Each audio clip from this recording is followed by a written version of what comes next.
धृतराष्ट्र और गांधारी के ज्येष्ठ पुत्र दुर्योधन एक महारथी योद्धा था। इनमें 1000 आदमियों का बल था।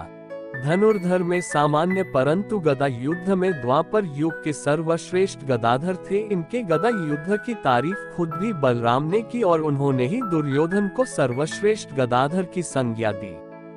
दुर्योधन ने बिना किसी आशीर्वाद या सोमरस पिए बिना महाभारत युद्ध में भीम को पराजित कर रण छोड़ने पर विवश किया। भीम की इनकी जाति दुश्मनी थी।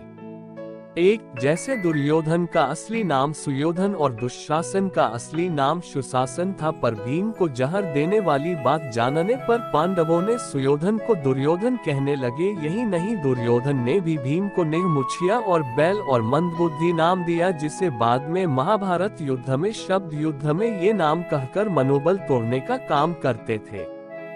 दुर्योधन की पत्नी भानुमति एक कृष्ण भक्त थी और उनकी पुत्री लक्ष्मणा भी, पर दुर्योधन को इससे कोई दिक्कत थी। भानुमति दुर्योधन के साथ मल्ल युद्ध भी करती थी, ये बात गांधारी ने स्वीकार की। 4 दुर्योधन ने भानुमति को वचन दिया कि वह कभी भी दूसरा विवाह नहीं करेगा जब तक भानुमति के रहते।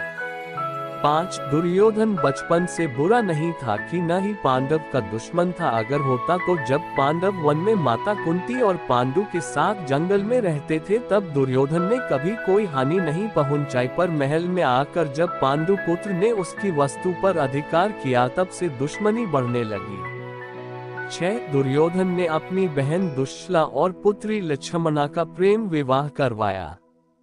7 दुर्योधन ने कर्ण को मगध जैसे शत्रु को घेरने के लिए कर्ण को राजा बनाया और कर्ण ने राजा बनते ही मगध पर आक्रमण करके उसे हस्तिनापुर में मिलाया। 8 दुर्योधन ने अश्वत्थामा को द्रौपदी पुत्र की हत्या करने पर बहुत डांटा और कहा कि अब वंश में तर्पण करने वाला कोई नहीं रहा।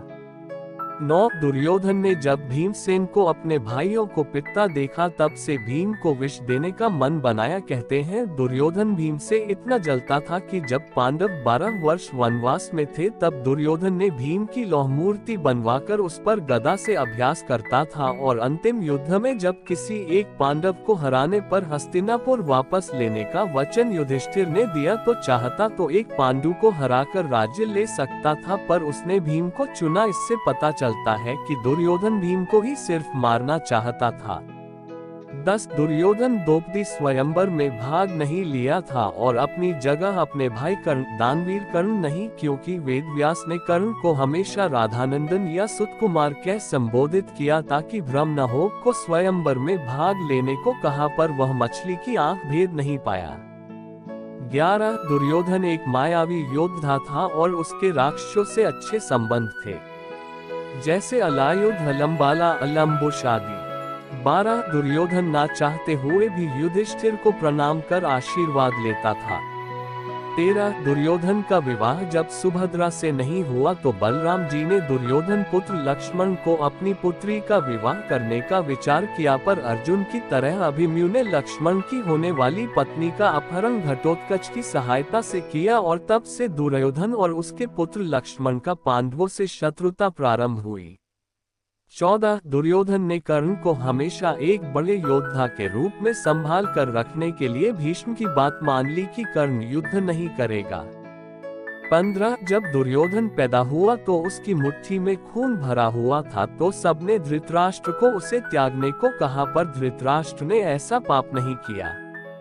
16 दुर्योधन के बचे भाइयों ने महाभारत युद्ध के बाद समर्पण कर दिया था और दास बनना स्वीकार किया, पर भीम ने फिर भी अपनी प्रतिज्ञा पूरी करने के लिए उनका वध कर दिया।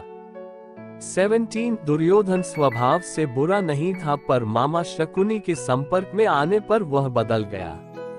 18 दुर्योधन ने भीम को महाभारत युद्ध के बीच में कई बार पराजित कर रण छोड़ने पर विवश किया, मतलब बिना गांधारी के आशीर्वाद के दुर्योधन भीम के बराबर का योद्धा था।